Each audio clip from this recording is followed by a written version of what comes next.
Boa noite, Brasil. Hoje a nossa live 10/21 no Evangelho por João vai ser impactante, transformador. E hoje a gente tem um convidado especial aqui. É uma surpresa para vocês. É um convidado, o pastor Antônio Orestes. É um brother. Daqui a pouco ele está entrando aí. Você que está entrando agora, a live ontem foi impactante demais. Paz, Lucas. Cearense de Natal. Ué, como é isso? Cearense de Natal. Jonas, boa noite, Jonas. Paz. Meu amigo Lucas Gomes, a gente vai fazer uma live aqui desse propósito de João com o pastor Lucas, que é da Lagoinha, São Paulo. Grande amigo. O pastor Lucas é daquelas pessoas que a gente tem a sensação que conhece há muito tempo. Emanate, Deus te abençoe. Diogo Badaró, um abraço, parceiro. Enquanto você está entrando aí, compartilha essa live com mais pessoas. Vocês acreditam que ontem eu não consegui dormir? A live foi forte demais ontem. Saudações em Cristo, Natal, Rio Grande do Norte. Um abraço, Jonas. Rita Ribeiro, boa noite, a paz. Deus abençoe a sua família, Rita, em nome de Jesus. Irmã Vanessa, Tamires, boa noite, paz. Cearense da Nata, desculpa. Cearense de Natal, como é que é isso? Desculpa, Lucas, um abraço. Lilian, paz. Graça e paz, Priscila. Priscila é nutricionista. Poá, São Paulo, Lilian. Santos, meu amigo. Pastor Lucas, paz, meu amigo também. Pastor Maltoni tá por aí, pastor Dedevec Marechal.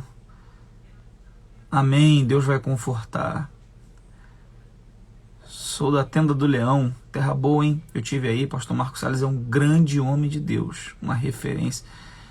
Eu vou aguardar o pastor Antônio Orestes entrar aqui, ele já está entrando. Ontem foi uma das lives que eu tive mais testemunhos aqui. Muitas pessoas me mandaram um feedback muito positivo, enriquecedor. E eu vou confessar para vocês que eu já preparei algumas lives e não saiu do jeito que eu preparei, e outras que foram mais, digamos assim, espontâneas. Irmã Monique, um abraço, Deus abençoe. E outras que foram mais espontâneas, parece que fluiu mais. Então certas coisas fluem mais quando são mais espontâneas. Muito embora Deus, pega essa chave aqui, Deus é um Deus de organização. Pega isso. A organização atrai a bênção de Deus. Quando você é organizado, você atrai a bênção de Deus. Então, Deus é um Deus de organização. Em João 6, Jesus falou assim: mandai sentar os homens, que vai haver multiplicação. Então, assim, Deus é um Deus de organização. A gente precisa organizar. Mas a nossa organização não pode nos roubar a espontaneidade.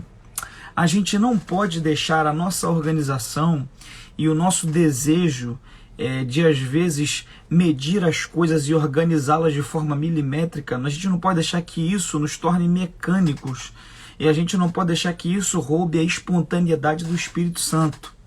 Então, assim, as lives espontâneas talvez foram as que fluiu mais. E hoje vai ser exatamente assim. Meu brother, pastor Antônio Orestes, já está entrando aí. Compartilha essa live com mais pessoas. Ontem a gente alcançou 100 pessoas de forma simultânea. Vamos ver se a gente consegue bater esse número, alcançar mais pessoas com a palavra de Deus. Hoje é a live... Cadê o pastor Antônio Orestes? Cadê tu, homem? Cadê ele? Hoje é a live... Cadê ele, meu Deus? Sinaliza aí, varão.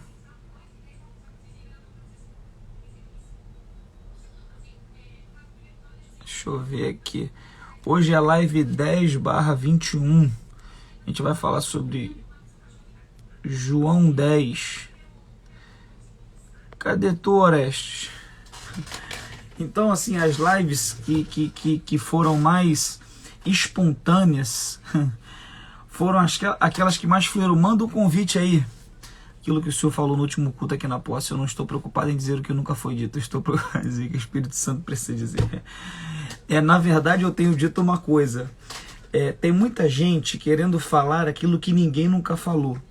Eu não estou interessado em falar o que ninguém nunca falou. Eu estou interessado em falar aquilo que Jesus falou.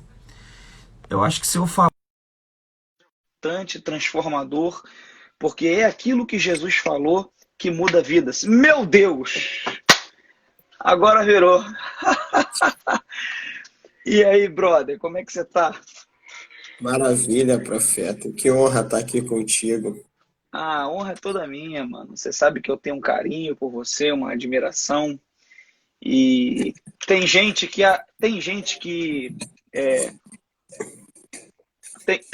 infelizmente dificulta a caminhada. O cara não existe barreira, o cara cria. E tem gente que facilita a caminhada. Você é uma dessas pessoas que facilitam a caminhada. Então, para mim é muito bom sempre estar contigo, mano. Quer seja em live, quer seja pessoalmente. E em primeira mão aqui, eu e o pastor Orestes, a gente ainda vai desenvolver um projeto em breve aí que vai ser forte. Um seminário de um dia que vai ser forte. Te apresenta aí, mano, para quem tá chegando aqui na live. Eu tô no propósito com o pessoal de 21 dias, hoje é o dia 10. Fala pra gente, quem é o Antônio Orestes? Bom, gente, graça e paz, que prazer estar aqui. O Antônio Orestes é esse fã do pastor Bruno Fernandes.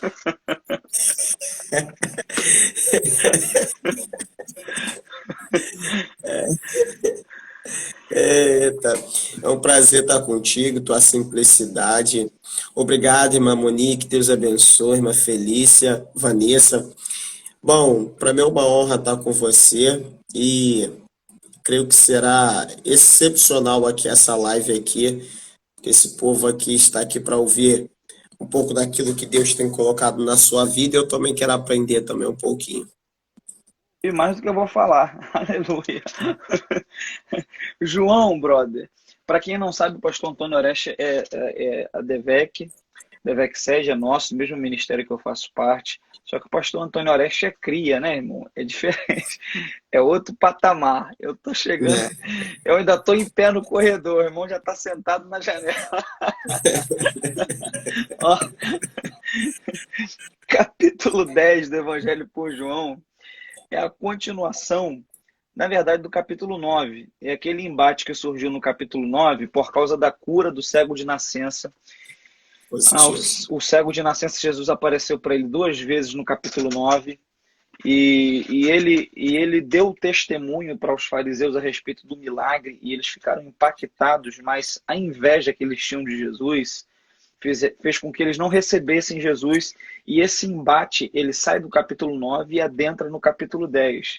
E ele começa com uma afirmação de Jesus. Na verdade, vos digo que aquele que não entra pela porta do curral das ovelhas, mas sobe por outra parte, é ladrão e salteador. E Jesus está se referindo aqui não ao diabo, mas aos religiosos que exerciam a vida espiritual e uma espécie de sacerdócio sobre o povo ali em Jerusalém no dia de Jesus. Foram essa turma que deu muito trabalho para Jesus. Pastor Orestes, eu fiz uma live aqui só falando sobre os grupos de religiosos que haviam naquele tempo. E eu vou confessar uma coisa para você. Eu sempre tenho muito medo quando eu leio isso, porque eu vejo que Jesus não teve problema com o pecador, Jesus não teve problema com a mulher adúltera, Jesus não teve problema com a mulher samaritana, Jesus não teve problema com o Zaqueu que gostava de pegar aquilo que não era dele na hora de cobrar os impostos, mas Jesus teve problema com religiosos, com quem se envolvia com o aparato religioso. E assim, nessa linha de frente tá a gente, né, mano? Porque a gente lida com o religioso e a gente tem que tomar cuidado para que isso não subtraia da gente a vida espiritual, a simplicidade, o evangelho de Cristo. Então, assim, eu queria que você comentasse um pouco disso aí, porque Jesus está repreendendo os caras e dizendo que eles são ladrões porque eles não entram pela porta, eles entram por outro lugar. Comenta aí, cara, o que você acha interessante desse capítulo 10 e deixa fluir. Maravilha. Então vamos lá aqui, duas coisas. Primeiro, mais uma vez, minha gratidão está aqui ao povo que já chegou na live, alguns aqui comentando aqui, não vai dar para citar todos, mas obrigado pelo carinho, você que deixou um comentário aí. Ok? E vou pedir a você só um favor. Já vai clicando no coraçãozinho, curtindo a live. Manda aí para pelo menos 5 pessoas essa live aí, por gentileza. Vamos ver se a gente joga isso aí pelo menos em 200 aqui antes de meia-noite, em nome de Jesus. Agora vamos lá para João capítulo 10. Pastor, o senhor disse uma coisa muito interessante Jesus, sobre a questão religiosa, né? A questão religiosa. Alguém definiu, alguém disse o seguinte: o religioso é aquele que está no futebol pensando na igreja. O cristão, o espiritual, ou melhor, o religioso é aquele que está na igreja pensando no espiritual. Esse é o religioso. O espiritual é aquele que está no futebol, mas está pensando nas coisas de Deus.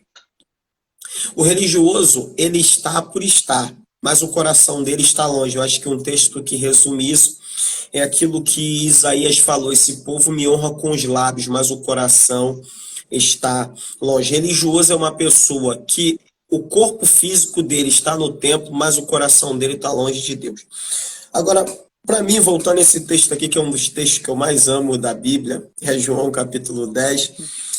Jesus vai fazendo essa comparação, e você já falou de forma brilhante que aqui se refere aos líderes religiosos e não ao diabo. Muito bom essa tua colocação.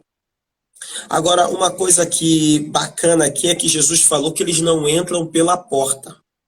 É que eles não entram pela porta. Jesus falou que eles entram por um outro lugar. Tem aqui um paralelo muito legal. Posso entrar nele aqui?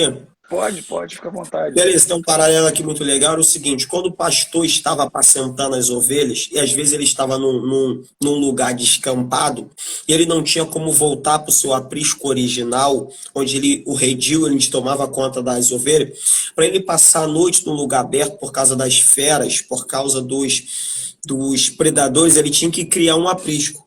Então ele pegava pedras, fazia como se fosse um círculo, depois pegava galhos e espinhos e botava em cima dessas pedras. Essa prática é utilizada até o dia de hoje pelos beduínos, que botam também outras coisas.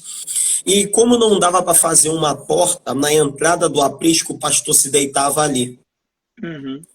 Ele se deitava na porta, então a própria porta se tornava ele. Então, para a ovelha entrar e para a ovelha sair, tinha que passar por ele. Então, Jesus vai dizer: eu sou a porta. Aí ele vai trazer uma. Ele diz: eu sou a porta. Por quê? Porque as ovelhas, para entrar ou sair, tinham que passar por ele. E quando ele se colocava na porta, ele, como era o único lugar de acesso ao redil, isso significa uma coisa muito interessante. Qual é? Ele colocava a vida dele em risco. Por quê? Porque qualquer predador, qualquer ladrão ia tentar passar pela porta para tentar pregar a ovelha. Mas é como se ele estivesse dizendo o seguinte: para tocar nas ovelhas tem que passar em mim primeiro. Só toca nas ovelhas passando por cima do meu cadáver.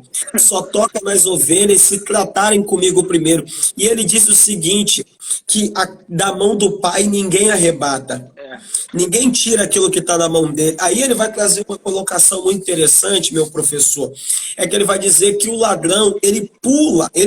Por quê? Porque o ladrão são líderes, são pessoas que estão em influência na igreja, mas nunca tiveram contato com a porta. Eles pularam o muro.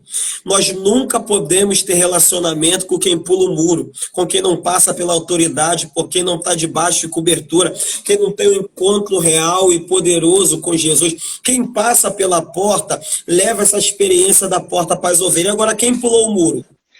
Tem muita gente pulando muro hoje, pulando muro, pulando etapa, pulando muita coisa. O cara entregou-se para Jesus ontem, já quer ser apóstolo amanhã. Você já viu isso, mano? Tem os caras por aí que o cara vai no monte como membro, desce de lá como terceira pessoa da Trindade. Então, assim, isso é um bom parâmetro para você que está do outro lado, aferir que tipo de pessoa você está ouvindo, você está acompanhando, que tipo de igreja você está indo, procurar saber a história de quem está falando para você. Porque, assim, por exemplo, eu venho da Assembleia de Deus em Campo Grande, eu prego desde os 14 anos, o pastor Antônio Araújo tem uma história na DEVEC. Surgem uns caras por aí, cara, do nada. O cara do nada aluga um lugar, já começa uma igreja do nada, ninguém sabe quem ordenou ele a pastor, ninguém sabe de que igreja ele veio, ninguém sabe o processo dele, ninguém sabe as etapas que ele passou. Então, assim, isso é muito perigoso. Isso é muito perigoso. Então, é bom a gente atentar para isso, para os puladores de cerca, puladores de muro e puladores de etapa. Porque o que Pular Deus tem pra cerca gente... nunca é bom. Porque o que Deus tem pra gente não é pulando etapa, é vivendo etapa após etapa, degrau após degrau e passando sempre pela porta, né, mano? Positivo. Tem que passar pela porta. Manda bala aí. Aí Jesus diz, eu sou a porta. Eu gosto dessa colocação de Jesus, porque ele diz, eu sou a porta, e quem entrar por mim entrará e sairá. Porque isso aqui é evangelho, não é religiosidade.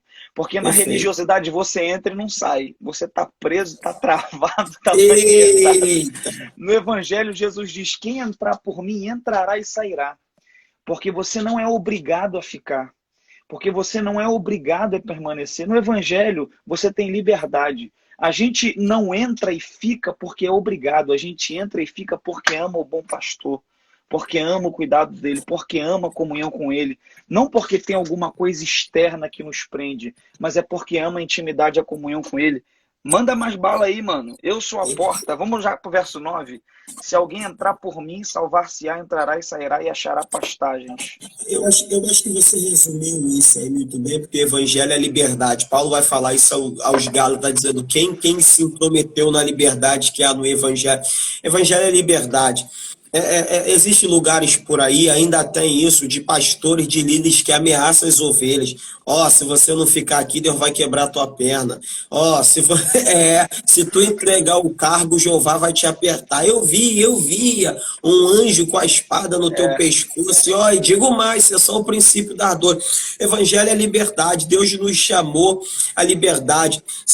Deus, ele nos convida. Paulo vai dizer, Deus ama quem dá com alegria. Se você não faz algo para Deus com satisfação, para Deus não serve. É verdade.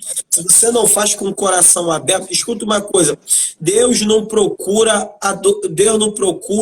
adoração, Deus procura adoradores. Adoração no céu tem melhor do que na terra. Deus procura os verdadeiros adoradores, e não é adoração. Agora, sabe uma coisa aqui legal, bispo? Uma coisa aqui legal aqui nesse texto é o fato que Jesus diz que as ovelhas aqui, elas conhecem bem a voz, elas estão familiarizadas com a voz do pastor. Perfeito. Isso aqui é muito importante. Só tem um jeito de você se familiarizar com a voz do pastor, é você ouvindo a palavra, lendo as escrituras. Quem se acostuma a comer palavra, capim verde, meu irmão, não acostuma-se com grama seca. É verdade. Entendeu? Palavra. Mas prossegue aí, chefe. E essa questão aí de ovelha, o irmão lida bem com isso, né? Porque aqui não tem como a gente não fazer um link com o Salmo 23. Porque Perfeito. Primeiro Jesus se coloca como a porta, é uma força de expressão, você já explicou isso, porque o pastor ficava na porta. Mas ele se coloca também como o bom pastor. Eu sou o... Aí tem um adjetivo, bom pastor. O bom pastor dá a sua vida pelas ovelhas. O mercenário, mas o mercenário, que não é pastor, de quem não são as ovelhas, vê vir o lobo e foge. Olha o que diz o texto. Vê vir o lobo e foge, e o lobo as arrebata e dispersa as ovelhas. Ora, o mercenário foge porque é mercenário e não tem cuidado das ovelhas. Eu sou o bom pastor e conheço as minhas ovelhas e das minhas sou conhecido. E aí não tem como a gente não fazer um link com o Salmo de número 23, que é um salmo muito conhecido. Não tem um pregador que se preza. Se o cara diz, eu sou um pregador, e não tenha pregado no Salmo 23, tem alguma coisa errada. Todo mundo, irmão, já pregou no Salmo. Eu já preguei, você já pregou. Todo mundo já pregou no Salmo 23. Que é o mas Senhor... eu falo do Salmo 23, você prega. Para de graça. O Senhor é meu pastor, nada me faltará. Deitar-me faz em verdes pastos, guie-me mansamente águas tranquilas, refrigera minha alma. Faz um comentário aí, brother, sobre o Salmo 23, que eu sei que o irmão tem muita coisa aí. Eu queria trazer aqui 3 coisas sobre esse ponto que você colocou. Primeiro, ainda voltando sobre a porta, e para entrar no Salmo 23, o pastor parava na entrada da porta. Uhum. Entrará, sairá. Por isso essa expressão, entrará, sairá. Ele parava a entrada da porta. Quando ele saía e ele voltava de novo para o aprisco, ele parava na porta. Ele tinha uma vara, que Levítico vai falar do dízimo, tudo que passar debaixo da vara do pastor. E com aquela vara ele tocava na ovelha e ia contando. Tocava e contando, tocava e contando. Quando ele ia tirar o dízimo, a 10ª parte ele separava. Ok? Então ele ia tocando, tocando. E por que ele tocava? Cada toque que ele tocava a cavara, ele ia contando. Por isso ele encostava a cavara. Ou seja, quando Davi diz assim, ó, a tua vara e o teu cajado me consola, dentre muitos ensinos que tem ali, um deles é o seguinte, Davi está dizendo o seguinte, ele não vai esquecer-se de mim. Porque uma ovelha podia se perder na trajetória. Então o pastor contava para ter certeza de que todas entraram no aprisco. Por isso Jesus vai falar, qual o pastor que tendo 100 ovelhas, se perder uma, não deixa as 99 e vai atrás da que se perdeu. Como é que ele sabia que uma se perdeu? Ele estava sempre contando. Ele está sempre contando. Uma coisa que Jesus falou que até os fios de cabelo da nossa cabeça estão contados. A gente tem um Deus que ele está analisando. Cada pessoa na igreja é importante para Deus. Cada pessoa. E agora você falou do paralelo disso aqui com o Salmo 23. Na verdade, tem um paralelo com o 22, com o 23 e com o 24. Exato. No 23 é o pastor guiando, no 22 é o pastor morrendo, no 24 é o pastor retornando à glória. Esses 3 salmos eles estão interligados na visão do pastor. No 23, o pastor guiando. No 22 é o pastor morrendo. Deus meu, por que me desamparaste? No 24 é o pastor retornando em glória. Levantai, ó portas, as vossas cabeças. Levantai, ó entradas eternas, para que entre o Rei da Glória. Quem é este Rei da Glória? Então ele faz a pergunta. Agora, quando a gente faz o paralelo desse aqui com o bom pastor, que foi citado por você muito bem, esse paralelo dos três salmos, eu peguei essa aqui numa conversa com o pastor Gisel Nunes Gomes. Agora, eu estava esses dias fazendo um paralelo. Eu ia pregar e acabei não pregando isso. Deixei de lado. Aí você falou hoje, eu falei, então eu vou utilizar. Eu fiz um paralelo entre João 10 e o Salmo 23. Eu falei, é de Deus esse negócio. Bala. O paralelo entre João 10 e o Salmo de número 23. No Salmo de número 23, nós temos um pastor se descrevendo como ovelha. Em João 10, é o cordeiro falando como pastor. No Salmo 23, as ovelhas morrem pelo pastor. Em João 10, é o pastor que dá sua vida pelas ovelhas. No Salmo 23, é o filho de Jessé. Em João 10, é o filho de Deus. No Salmo 23, é o filho caçula de Jessé. Em João 10, é o primogênito do pai. Aí você tem, no Salmo 23, o pastor do Salmo 23 é ungido com óleo. O pastor de João 10 é ungido pelo Espírito Santo. O pastor do Salmo 23 é guiado. O pastor de João é quem guia. No Salmo 23 é Davi escrevendo. Em João 10 é o Filho de Deus falando. No Salmo 23 é o pastor falando do bom pastor. Em João 10 é o sumo pastor se autodescrevendo. No Salmo 23, Davi leva as ovelhas para o pasto. Em João 10, Jesus é o próprio pasto. No Salmo 23, o pastor Davi leva as águas tranquilas. Em João 10, Jesus é a fonte de águas vivas. No Salmo 23, ele guia pelas veredas da justiça. Em João 10, ele é o caminho, a verdade e a vida. O pastor do Salmo 23 venceu o urso e o leão. O pastor de João 10 venceu o diabo, a morte, o inferno, o pecado e o mundo. Eu vou rodar aqui, Brasil. Muito forte. Eu gosto desses paralelos. Eu gosto. Muito forte. O Senhor é meu pastor. Nada me faltará. Isso é forte, mano. Isso é forte, porque Jesus ele é o pastor que não nos falta. Eu tenho uma colocação ali quando eu prego no Salmo 23, que eu sempre faço. Eu não sou especialista em grego, né? Tem uns caras que eles aprendem uma palavra em grego e já sai por aí. Cara, não sabe falar nem português, eu não sou especialista em grego. Mas eu tenho algumas ferramentas que me ajudam. E a internet, ela nos proporciona isso, mano. Mano, eu já tirei muita dúvida com o Luiz Saião pelo Instagram. Se eu te mostrar, você não Ele é acredita. fera, ele é fera. E ele responde. E Uhum. aí eu tirei uma dúvida com ele, porque o Salmo 23, eu sempre tive uma questão com ele. Você está falando aí do pastor e tudo mais, eu sempre tive uma questão com ele. Qual é a questão? É que o Salmo 23 no português diz assim, o Senhor é meu pastor, nada me faltará. E eu sempre pensei assim, se o Senhor é meu pastor, então não vai faltar nada. Só que eu já vivi fases na minha vida, cara, que faltou muita coisa. Que faltou dinheiro, que faltou saúde, que faltou amigos, que faltou conselhos, que faltou tanta coisa. Eu já vi gente crente, Oreste, eu venho de uma origem humilde. Eu nasci na comunidade, na Vila Aliança. Eu morei numa comunidade no Maranhão, Cidade dos Anjos. Então, assim, cara, eu já vi gente temente a Deus, crente, e Só um faltar instantinho, comida, precisar de você já foi, né? Aham, Conjugou no passado o verbo. Ah, tá, sim. eu continuo sendo humilde Ah, e pobre. não, para com isso.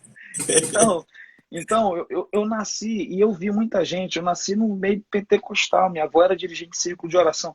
Eu vi gente, cara, que era cheia do Espírito Santo, mas não tinha comida em casa, tinha que pegar uma cesta básica na igreja, faltava comida. Então, assim, e quando eu fui lendo o Salmo 23, eu falei, pô, não tá batendo alguma coisa aqui. Se Deus é o pastor dessas pessoas, como é que tá faltando?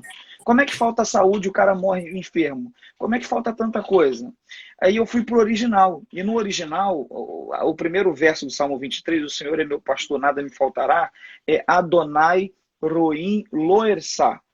Que se a gente trouxer numa tradução livre para o português, é o Senhor é meu pastor, não terei falta ou ele não me falta. E é aí que está a chave de Davi para nós. Davi não está dizendo nada me faltará, porque no original a palavra nada não existe. Davi não está dizendo coisas não me faltarão. O que Davi está dizendo é, se o Senhor é meu pastor, é ele que não vai faltar na minha vida. Ou seja, eu posso não ter amigos, mas eu tenho pastor. Eu posso não ter dinheiro, mas eu tenho pastor. Eu posso não ter saúde, mas eu tenho pastor. E ele vai descrevendo isso em todo o Salmo 23, dizendo que o pastor guia ele a águas tranquilas, está com ele, pastos verdejantes está com ele, ainda que ele passe pelo vale da sombra da morte, está com ele. Então, essa é uma palavra para quem está do outro lado aqui dessa live. De tanta coisa que a gente já tem falado, pega essa palavra também. Você pode sentir falta de muita coisa, mas do bom pastor na tua vida você não vai sentir falta jamais. Se ele for o teu pastor, ele não vai Aleluia. te faltar. E vamos que vamos, brother. Isso aí que você falou, eu acho que resume muito bem fazer de Deus seu tudo. Davi descobriu um segredo da vida. Davi fez de Deus a sua fonte de satisfação. Ele, em certo salmo, ele vai dizer assim: a quem tenho eu no céu, senão a ti? E não há na terra a quem eu desejo mais que a ti. Ou seja, ele faz de Deus a sua satisfação. E a Bíblia diz: agrada-te do Senhor, e ele concederá o que deseja o teu coração. Quando você se agrada de Deus, ou seja, Deus é a sua fonte de satisfação, meu irmão, já era. Já era. É a chave. Eu gosto de resumir esse Salmo 20, esse primeiro verso, numa poesia que eu criei. Uma Meu poesia que eu Deus! criei sobre isso. Break news aqui. O bom prego, não é poeta. Fala tudo, vai. Eu criei uma poesia sobre isso aí. Eu digo o seguinte sobre esse texto: eu não tenho tudo que quero, mas amo tudo que possuo. Pelo fato de eu amar tudo que tenho, vivo melhor do que aqueles que tudo têm, mas nada possuem. Se eu não tenho, é porque eu não preciso. O dia que eu precisar, ele vai me acrescentar, porque o Senhor é o meu pastor e nada me faltará. Brasil! Esse é o Cone Oreste, tá aí. Brother, É não tem forte. como, uma vez que o Senhor é o seu pastor, você viver uma vida diferente daquilo que Jesus descreve aqui em João 10. A segunda Perfeito. parte do verso 10. Eu vim para que tenhais vida e a tenham em abundância. Então a gente E começa a perceber que a vida abundante que Jesus propõe é uma vida onde você colocou bem aí, a nossa satisfação está nele. Quando a nossa satisfação está nele, a gente experimenta essa vida abundante, essa vida que dos significados no original de abundante é aquilo que supera o limite e abunda, ou seja, é aquilo que transborda. Então, assim, Perfeito. uma vida onde eu me satisfaço em Deus é uma vida onde eu vou transbordar. Eu tenho dito sempre uma coisa, mano, eu tenho dito que a nossa geração é a geração que busca a felicidade. Os coachings Perfeito. estão aí crescendo cada vez mais porque eles estão tentando ensinar o jeito de a pessoa ter sucesso em tudo e ser feliz. Mas eu tenho um pensamento a respeito disso, que é o seguinte: a gente não deve se preocupar em ser feliz, a gente deve se preocupar em glorificar a Deus. E enquanto a gente glorifica a Deus, de algum modo, a gente vai ser feliz e vai ser realizado e vai viver essa vida abundante. Muito bom isso Até aí. porque a felicidade, ela nunca é constante, elas são picos. Ela é um pico. A felicidade quanto sentimento, não quanto abstração, ele é um pico. Você está num momento de dor, de repente você recebe uma boa notícia e, puf, vai lá aquele pico de felicidade, depois volta ao normal.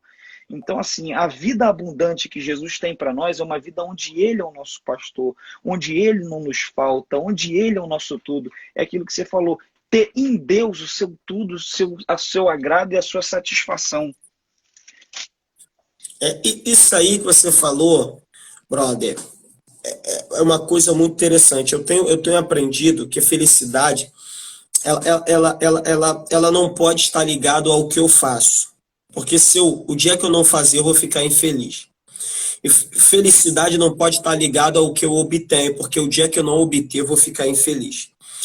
O cantor de antigo, já Sérgio Lopes, dizia uma frase interessante. Ele dizia o seguinte: alegria não é sensação que invade o coração por uma noite só. A alegria verdadeira é uma paz no coração que não tem fim. Então, eu creio nesse tipo de alegria. E eu creio, eu já estou juntando felicidade e alegria aqui, porque eu acredito que são coisas conexas. E eu creio no seguinte: eu creio que felicidade não é um lugar onde se chega, é a forma como se vai. É a forma como se vai. E eu queria acrescentar que também é com quem se vai. Se eu estou com Deus, eu preciso ter essa satisfação. Essa vida é abundante. Aí eu preciso tocar numa coisa aqui muito importante que você citou. Você citou uma coisa muito legal, dizendo de crente cheio do Espírito Santo que faltava as coisas. E de fato, falta as coisas na vida. Só que eu creio também que Deus é um Deus que ele deseja a felicidade em todas as áreas da nossa vida. Também creio. É lógico que perfeitamente, como você brilhantemente colocou, não vai poder. Porque o dia que nós tivermos uma vida perfeita aqui na Terra, qual necessidade haveremos da Nova Jerusalém? É impossível, mas eu creio uma vida em abundância no casamento, uma vida abundante nas finanças, uma vida abundante nos relacionamentos. Por quê? Porque Deus vê o homem como ser psicológico, como ser biológico, como ser sociológico, como ser espiritual. E Deus deseja que sejamos felizes em todas as nossas áreas da vida. Jesus vê esse texto aqui, essa frase, quando eu estou passando por dificuldade, eu me lembro dessa frase: eu vim para que tenham vida e a tenham abundância. Às vezes eu chego para Deus, não sei se você tem essa sensação, eu não sei, talvez alguém aqui na live tenha isso aqui. Já que estamos fazendo um paralelo com os salmos, Calvino disse que o salmo é a perfeita anatomia de toda a alma, porque no salmo você vê os sentimentos do ser humano. Às vezes eu olho, quando eu vejo isso aqui, eu digo o seguinte: Deus, eu não posso viver o que eu estou vivendo tendo um Deus tão grande. Eu não posso, eu não aceito esse negócio aqui não. Eu não posso ter um pai como o Senhor é. Eu não posso crer que Jesus fez aquilo na cruz por mim e eu viver essa vida que eu estou vivendo. Não. Hoje eu tô meio poeta. Aí, eu acho que é porque eu tô meio rouco. Aí a poesia tá tomando conta de mim. Mas alguém que tá na live aqui vai se identificar com isso. Alguém fez uma canção, uma das canções mais bonitas. Ela é um pouco conhecida, mas é muito bonita essa canção. A canção diz o seguinte: me faz te conhecer, transforma a minha vida, faz os meus olhos verem o que eu não vi ainda. Eu não quero informações, se materialize em mim, ó Deus. Quem não conhece a Deus, recua na batalha, mas quem conhece vai em frente, pois ele não falha. Quem conhece o Senhor, na vida será sempre um vencedor. Tem uma parte que ele diz assim, Thiago, olha só, tem uma parte que ele diz assim, ó, ele diz assim, eu tenho ouvido, eu só tenho ouvido falar do teu poder. Quanto tempo eu te sirvo sem te conhecer? Esse Deus desconhecido, de quem tanto ouço falar. Um dia vamos fazer uma live sobre isso, Deus desconhecido. Esse Deus derrubou muralhas, esse Deus abriu o mar. Aí ele vai dizer, do que me adianta os meus lábios te adorar, se a minha vida, ó Deus, não te glorificar. Sei que o tempo não mudou, a força do seu poder. Deus, eu sei que tu és grande e eu vim te conhecer. Depois no inbox essa música pra mim, cara, que eu não conheço, não. Essa é de chorar, essa é de chorar. Pastor Oreste já andou com o bispo da IUD. Você é da IUD? Essa é uma linda canção. É uma linda canção. Brother, a nossa live é de 11h30 meia-noite. Então a gente já vai caminhar para encerrar. Positivo. Faz as suas considerações aí que eu vou tirar o comentário para a gente fazer aquele print maneiro. Ah, beleza, beleza. Bom, eu só quero agradecer por participar aqui.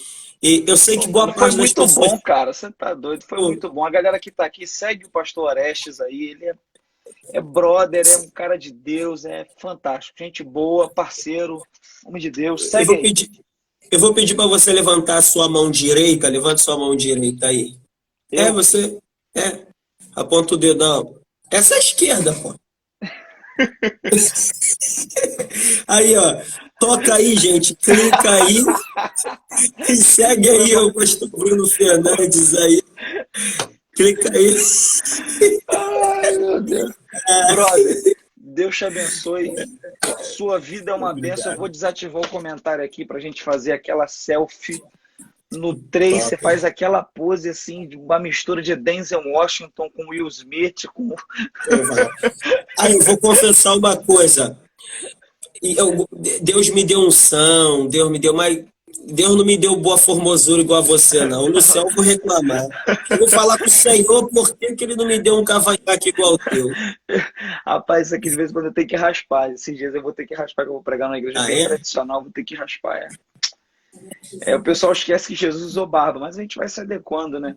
Paulo orientou a Timóteo a se circuncidar, mesmo não acreditando na circuncisão da carne, sim na que era feita no coração, para ele não ter problema com os da circuncisão. Então, a gente tem que ter sabedoria, né? A gente não pode deixar que uma coisa impeça a gente servir a noiva. No 3, a gente faz aquela, para o pessoal fazer o print. 1, 2, 3.